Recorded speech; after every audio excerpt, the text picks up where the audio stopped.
Middle ઈસ્ટના આકાશમાં યુદ્ધના વાદળો ઘેરાયા છે. એક તરફ પરંપરાગત સૈન્ય શક્તિનું પ્રતીક ગણાતું ઈરાન છે, તો બીજી તરફ ટેકનોલોજી અને આધુનિક શસ્ત્રોથી સજ્જ ઇઝરાયલ. પણ શું તમે જાણો છો કે જો આ બંને દેશો વચ્ચે સીધું યુદ્ધ છેડાય તો રણ મેદાનમાં કોનું જોર વધારે ચાલે? ચાલો આજના આ વિડીયોમાં જાણીએ. કોઈ પણ યુદ્ધનો પાયો તેના સૈનિકો હોય છે.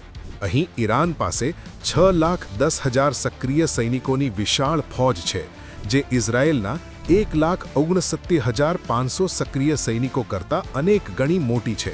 જો કે ઇઝરાયેલ પાસે 4,65,000 રિઝર્વ્ડ સૈનિકોનું એવું કવચ છે, જે ઈરાનના 3,50,000 રિઝર્વ્ડ સૈનિકો સામે મજબૂત સંરક્ષણ પૂરું પાડી શકે છે. સંખ્યાબળમાં ઈરાન અગ્રેસર છે, પણ સજ્જતામાં ઇઝરાયેલ પણ જરાય પાછળ નથી. જ્યારે ધરતી પર ટેન્કોની ગર્જના થશે, ત્યારે ઈરાનનું પલડું ભારે થશે. ઈરાન પાસે 2,675 ટેન્કો છે, જ્યારે ઇઝરાયેલ પાસે માત્ર 300. બખ્તરબંધ વાહનોમાં પણ ઈરાન 75,939 સાથે ઇઝરાયેલના 62,380 વાહનો પર વર્ચસ્વ ધરાવે છે. ખાસ કરીને 1,550 મોબાઈલ રોકેટ પ્રોજેક્ટર્સ ઈરાનની પ્રહાર ક્ષમતાને ખતરનાક બનાવે છે, જ્યારે ઇઝરાયેલ પાસે આવા માત્ર 228 પ્રોજેક્ટર્સ છે. ઇઝરાયેલ પાસે ટેન્કોની સંખ્યા ઓછી છે, પણ તેની પાસે વિશ્વની શ્રેષ્ઠ ગણાતી સંરક્ષણ પ્રણાલી છે.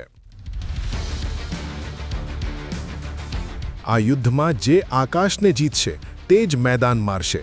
અહીં ઇઝરાયેલ બાજી મારે છે. ઇઝરાયેલ પાસે 239 અત્યાધુનિક ફાઇટર જેટ્સ છે, જે ઈરાનના 188 વિમાનો પર ભારે પડી શકે છે. સૌથી મોટો તફાવત એટેક હેલિકોપ્ટર્સમાં છે, જે ઇઝરાયેલ પાસે 48 અને ઈરાન પાસે માત્ર 13 છે. આકાશી જંગમાં ઇઝરાયેલની ટેકનોલોજી અને સચોટ નિશાન ઈરાન માટે સૌથી મોટો પડકાર છે. જો સમુદ્રી સીમા અને સબમરીનની વાત કરીએ, તો ઈરાન પાસે 25 સબમરીનનો કાફલો છે, જે સમુદ્રી માર્ગોને બ્લોક કરવાની ક્ષમતા ધરાવે છે, જ્યારે ઇઝરાયેલ પાસે માત્ર 6 સબમરીન છે. બીજી તરફ ઇઝરાયેલ પાસે પેટ્રોલિંગ જહાજોની સંખ્યા 66 છે, જેની સામે ઈરાન પાસે માત્ર 21 છે, જે તેની દરિયાઈ સીમાની સુરક્ષામાં મહત્વની ભૂમિકા ભજવે છે. નિષ્કર્ષ એ છે કે ઈરાન પાસે સંખ્યાબળ, ટેન્કો અને સબમરીનનો ભંડાર છે, જ્યારે ઇઝરાયેલ પાસે ટેકનોલોજીકલ શ્રેષ્ઠતા અને આકાશી આક્રમકતા છે. આ જંગ માત્ર આંકડાનો નથી, પણ રણનીતિ અને સાહસનો છે. તો આ ડેટા પરથી તમારું શું માનવું છે? યુદ્ધમાં કોનું પલડું ભારે, ઈરાન કે ઇઝરાયેલ? તમારો જવાબ કમેન્ટમાં જણાવજો.